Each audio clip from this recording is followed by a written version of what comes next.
Start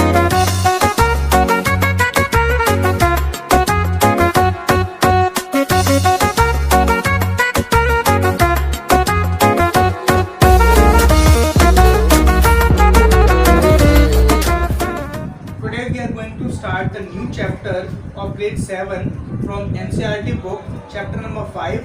The name of the chapter is lines and angles. So let us start with the first exercise 5.1. So in exercise 5.1, first of all we need to understand the two basic things, that is complementary angles and supplementary angles. So first of all, let us understand what is complementary angles and what are complementary angles and what are supplementary angles. Okay, so let's take an example that we have taken two angles, and if the sum of these two angles is equals to 90 degree, यानी हमने ऐसे दो angles ले लिए हैं जिनको add करने पर 90 डिग्री मिलता है. तो अगर उनको ऐड करने पर अगर हमें 90 डिग्री मिलता है तो ऐसे एंगल्स को हम बोलते हैं कॉम्प्लीमेंट्री एंगल्स. Complementary angles.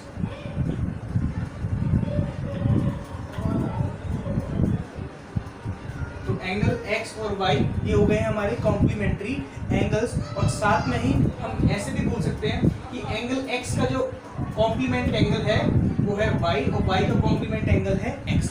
हम ठीक है, तो हमने ये तो कर दिया कॉम्प्लीमेंट्री एंगल्स. ऐसे ही हम बात करते हैं सप्लीमेंट्री एंगल्स की. अब की बात मैं दो एंगल्स लेता हूँ p और q, यानी मेरे पास दो एंगल है p और q, and the sum of these two angles is 180 degree. So when the sum of any two angles is 180 degree, then we call these angles as supplementary angles. Supplementary angles.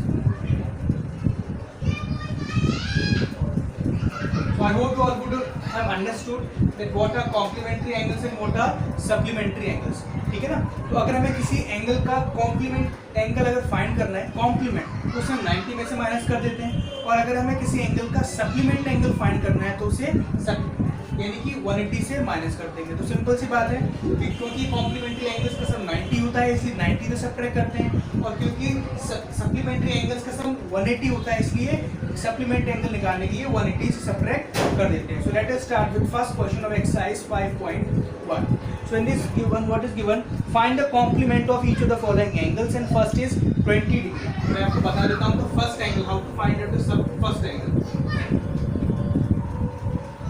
तो first है आपका 20 degree. Okay, 20 degree. और हमें find करना है इसका complement angle. तो कैसे कर सकते हैं? डायरेक्ट हम लिख सकते हैं कॉम्प्लीमेंट ऑफ 20 डिग्री. कॉम्प्लीमेंट का मींस कॉम्प्लीमेंट एंगल है यहाँ पर, तो वो निकालेंगे हम. सिंपल कर देंगे 90 में से माइनस, तो ये हमारा होता है 70 डिग्री. तो ये आप ओनली भी कैलकुलेट कर सकते थे. ऐसे ही मेरे पास अगर कोई एंगल होता है से फॉर एग्जांपल 75 डिग्री, तो अगर मुझे इसका 75 डिग्री का कॉम्प्लीमेंट एंगल निकालना होगा तो मैं डायरेक्टली यहाँ लिख देता हूँ complement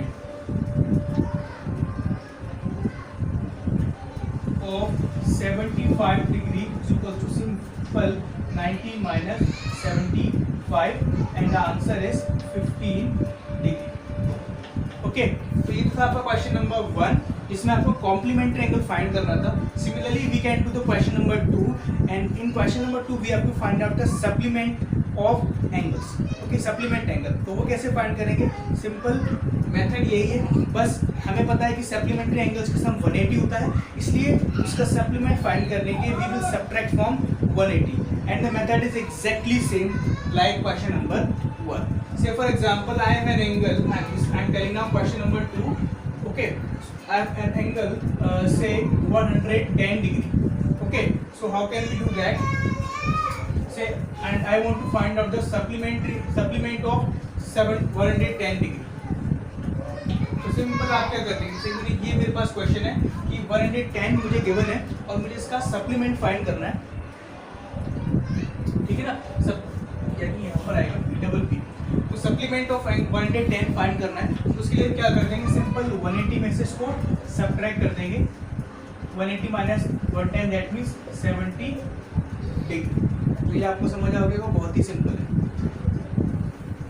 now let's move forward to next question number 3. This is that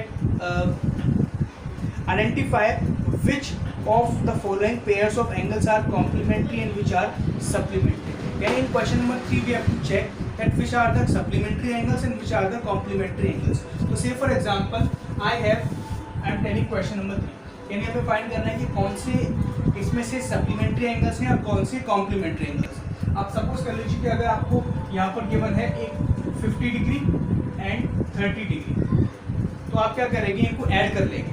ठीक है, आपने इनको ऐड किया, जैसे कि मैं इनको ऐड करूँगा तो 50 + 30 क्या होता है, हम सभी जानते हैं कि होता है 80 डिग्री। तो अभी तो ना तो ये कॉम्प्लीमेंट्री एंगल्स हैं और ना ही सप्लीमेंट्री एंगल्स हैं, and the reason is because their sum is neither 90 degree nor 180 degree. ना तो इनका सम 90 डिग्री हो रहा है और ना ही इनका सम 180 डिग्री हो रहा है। अगर 90 डिग्री होता तो हम उसको बोलते हैं कॉम्प्लीमेंट्री एंगल्स, और अगर 180 डिग्री होता तो हम उसको बोलते हैं supplementary angles. Okay, so let's write now, अभी कुछ भी नहीं है, मैं एक और एग्जांपल लेता हूँ। सपोज मैंने ले लिया है यहाँ पर 110 डिग्री एंड 70 डिग्री। अभी आप इसको ऐड करेंगे 110 + 70, this is 180 degree, and if the sum of this given pair of angles 180 degree, that means this is supplementary angles, supplementary angles।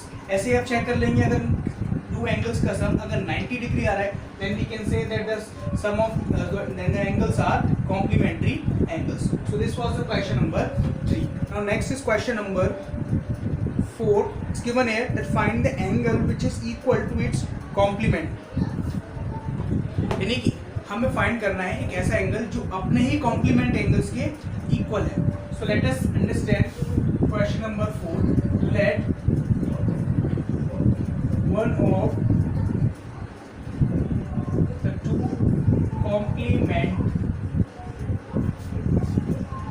complementary angles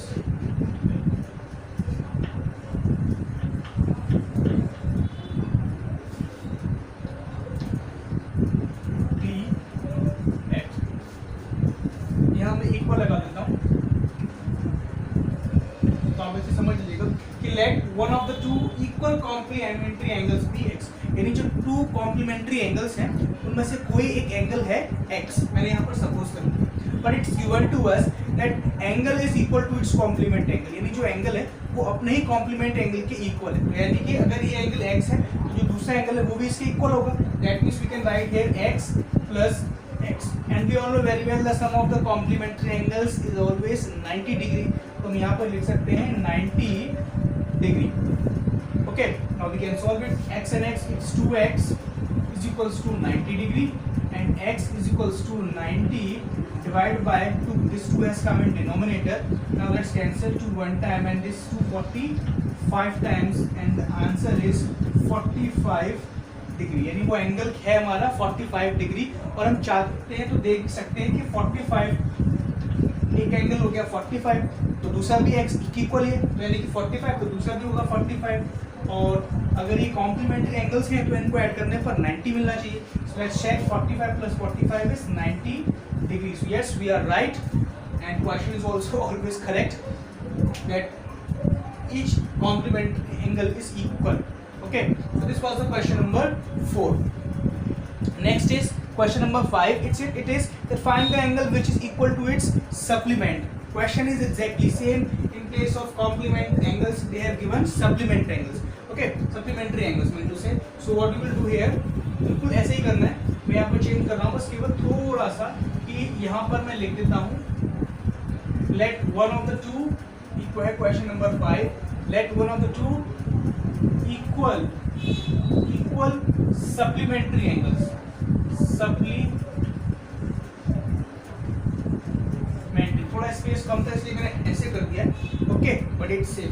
then let one of the two equal supplementary angles be x, यानी कि जो to supplementary angles हैं उनमें से कोई एक angle है x, लेकिन यहाँ पर हम देखेंगे बस थोड़ा सा यहाँ ये चेंज कर देना है कि हम यहाँ ये जानते हैं कि जो सप्लीमेंट्री एंगल्स होते हैं उनका सम होता है 180 degree. Let's write here 180 degree, बस this is the change only, बस यही यहाँ पर एक चेंज था, ठीक है ना। तो x + x is equals to 180 degree and 2x is equals to 180 degree. Now let's find the value of x and 180 divide by 2 and x is equals to 90 degree. Answer हुआ आपका 90 डिग्री। और अब चाहे तो फिर से हम यह चेक कर सकते हैं कि 90 और इसका दूसरा ही सप्लीमेंट एंगल्स है वो भी 90, और दोनों को ऐड कर देते हैं और 90 प्लस 90 होता है 180 degree. So once again the answer is here 180 degree. बहुत ही सिंपल है, आपको वैसे ही समझ आ गया होगा, पर मुझे तो क्वेश्चन हर एक कंप्लीट ही करना। So this was the question number 5। Let's move to the next question number 6। Now next is question number 6. ये है हमारे पास question number 6 and what's given in this that if in the given figure angle 1 and 2 are supplementary angles, यानी angle 1 और 2 हैं, यहाँ पे मैं देख रहे होंगे angle 1 और जो angle 2 हैं, these are the supplementary angles and if angle 1 is decreased, यानी अगर हम angle 1 को decrease करें, if angle 1 is decreased then what changes should take place in angle 2 so that both the angles still remain supplementary? Now it's very simple. अब हमें यहाँ given है कि एंगल 1 और 2 जो है हमारे सप्लीमेंट्री एंगल्स हैं, यानी कि इसका मीन्स ये हुआ कि एंगल 1 प्लस एंगल 2 को ऐड करने पर हमें क्या मिलना चाहिए 180 डिग्री। बहुत ही सिंपल है, क्यों हमने ऐसा लिखा क्योंकि एंगल 1 और 2 ये है हमारे सप्लीमेंट्री एंगल्स, इसलिए इन दोनों ही एंगल्स का सम होना चाहिए 180 डिग्री। अब समझने वाली बात है कि क्वेश्चन ने हमसे ये बोला है कि इफ एंगल 1 इज डिक्रीज, यानी अगर हम एंगल 1 को डिक्रीज करते हैं तो एंगल 2 में ऐसा क्या चेंज होना चाहिए जिससे कि still they remain supplementary angles, यानी कि इसको कम कर दें। अगर हम इसको कम कर दें तो ऐसा क्या चेंज करें एंगल 2 में जिससे कि ये फिर भी सप्लीमेंट्री एंगल्स रहें। तो सप्लीमेंट्री एंगल्स रहे मीन्स इनका सम फिर भी 180 डिग्री होना ही चाहिए। तो इसके लिए बहुत सिंपल सी बात है, ये यहाँ पर समझ लीजिए, जैसे कि मैंने यहाँ लिखा कि ये है हमारे पास 100 डिग्री प्लस 80 डिग्री। ओके, तो लेट्स अंडरस्टैंड। सपोज कर लीजिए ये है हमारा एंगल 1 और ये है एंगल हमारा 2, तो इनको ऐड करने पर हो रहा है 180 डिग्री, इसलिए ये है हमारे सप्लीमेंट्री एंगल्स। अब मैं अगर कहूँ कि इसको मैंने डिक्रीज किया, अब डिक्रीज किया तो उसको मैं क्या करता हूँ 10 डिग्री कम करता हूँ, 10 डिग्री। तो 10 डिग्री कम किया, ये हो गया 90।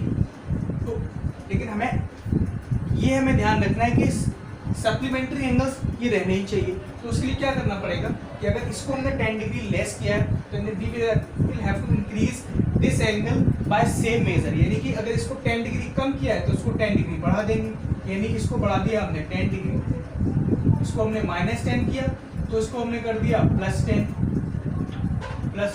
तो 90 प्लस 90 अभी भी ये 180। इसी तरीके से अगर मैं ये कहूँ कि इसको मैं कम कर देता हूँ 50 डिग्री, -50 कर दिया, एक एंगल को मैंने 50 डिग्री डिक्रीज कर दिया, तो दूसरे एंगल को 50 डिग्री मुझे इंक्रीज करना पड़ेगा +50, तो यानी कि ये हो जाएगा हमारा 50, 100 - 50 50, और 100 + 50 सॉरी 80 + 50 हो जाएगा हमारा 130, और ऐड करने पर फिर भी ये 180 रहेगा। तो इसका मतलब ये हुआ the answer is that if angle 1 is decreased, यानी अगर एंगल 1 को डिक्रीज किया है then angle 2 will increase by same measure. ठीक है, यानी एंगल 1 को हम जितना डिक्रीज करेंगे उतना ही एंगल 2 को हम बढ़ा देंगे, इंक्रीज कर देंगे, then they will remain supplementary angles. तो फिर क्या रहेंगी सप्लीमेंट्री एंगल्स। तो मैं यहाँ लिख देता हूँ कि if angle 1 is decreased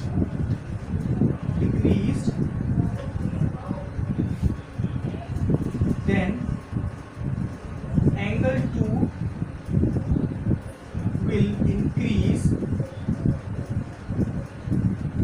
by same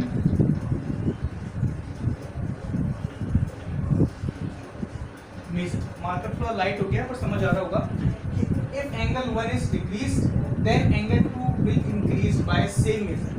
okay, question हमसे पूछा था कि एंगल 2 में ऐसा क्या चेंज करेंगे, तो 2 में ये चेंज करेंगे कि 2 उतने ही मेजर से इंक्रीज होगा जिस मेजर से एंगल 1 डिक्रीज हुआ है। सो this was the question number 6। ये था क्वेश्चन नंबर 6, मैं यहाँ लिख देता हूँ क्वेश्चन नंबर 6। तो I hope you all would have understood this question also. Let's move forward to next question, question number 7। So this is the question number 7 and it's given here that can two angles be supplementary if both of them are। यानी क्या two angles supplementary हो सकते हैं अगर दोनों ही angles हो acute angle, सबसे पहले एक्यूट, फिर उसके बाद दोनों ही हो ऑब्ट्यूज, और उसके बाद हम बात कर रहे हैं राइट, अगर दोनों एंगल्स राइट एंगल हो। तो सभी बात करते हैं सबसे पहले एक्यूट एंगल्स। अगर दो एंगल्स एक्यूट एंगल होते हैं तो आंसर होता है हमारे यहाँ पर नो। तो पहले मैं आंसर बता देता हूँ, आंसर होगा नो। अब नो क्यों होगा कि सब हम जानते हैं कि जो एक्यूट एंगल्स होते हैं वो हमेशा कैसे होते हैं, लेस देन 90 डिग्री। अब अगर हमने लेस देन 90 का मतलब अगर एक भी डिग्री कम कर दी, केवल 1 डिग्री, यानी 89 का लेते हैं, 89 और 89, तो ये कभी भी ऐड होकर, क्योंकि दोनों ही एक्यूट एंगल होने चाहिए, acute angle means less than 90, less than 90 means केवल 1 डिग्री मैंने यहाँ पर कम किया है, और 1 डिग्री हम इनको ऐड भी कर लेंगे, तब भी ये 9 और 9 18 और 8 8 16 और 70, यानी 178 डिग्री हो रहा है, यानी कि 180 डिग्री नहीं हो रहा है, इसलिए ये सप्लीमेंट्री एंगल्स नहीं है। ऐसे अगर हम बात करें ऑब्ट्यूज एंगल की, and we all know very well that obtuse angles are always more than 90 degree, यानी 90 डिग्री से हमेशा मोर देन होते हैं, ग्रेटर होते हैं। तो यानी कि अगर हम बात करें कि केवल मैंने जैसे 90 से ग्रेटर हो गए तो केवल 1 डिग्री में इंक्रीज किया, यानी 91 कर दिया, और दूसरा एंगल भी 91 कर दिया। Now if we will add these two angles, sum will be 182 degree, यानी ये तो 180 डिग्री फिर भी नहीं हुआ, 180 डिग्री से ज्यादा ही हो गया। That means once again answer is no, this is also no, ये भी क्या है हमारा नो, यानी कि एंगल्स जो है हमारे पास वो एक्यूट भी नहीं हो सकते दोनों ही एंगल्स, और दोनों ही एंगल्स ऑब्ट्यूज भी नहीं हो सकते। बट अगर बात करें राइट की, right angles we all know that right angle that means 90 degree, और हम 90 को जब ऐड करते हैं यानी दोनों ही राइट होने चाहिए, right that means 90 90 each and some is 180 degree, यानी कि दिस आंसर इज यस। तो कंक्लूजन ये है कि जो सप्लीमेंट्री एंगल्स की हम बात कर रहे हैं, then two angles can not be acute, दोनों एंगल्स एक्यूट नहीं हो सकते, two angles can not be obtuse, वो ऑब्ट्यूज भी नहीं हो सकते, but they can be right angles, यानी दोनों ही एंगल्स राइट एंगल्स हो सकते हैं to be supplementary angles. So this was the question number 5, and next question we will be discussing in the next video, and I hope you all would have understood these question 1 to 7, and if you like means to say if you understood the questions, then you can like the video, and at last I would like to say thanks for watching it.